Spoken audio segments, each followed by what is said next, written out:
Bathtub Thoughts with Joe Mike. Sometimes I wonder if my wife is right and a 3D printer is just nothing but a glorified hot glue gun.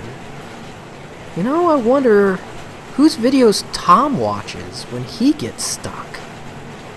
Huh. Both 2D and 3D printers have a spool. Was Easy Cheese technically the first food 3D printer?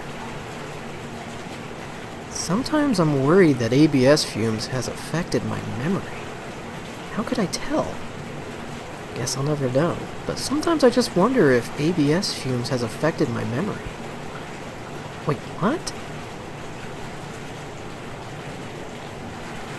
You know, the RipRap project is pretty awesome.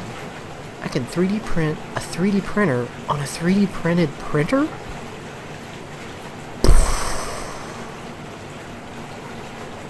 I have 9 printers now, and I want more?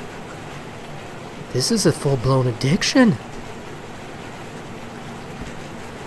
You know something? The 3D printing community is the best community out there. And also, live from YouTube, it's Friday night!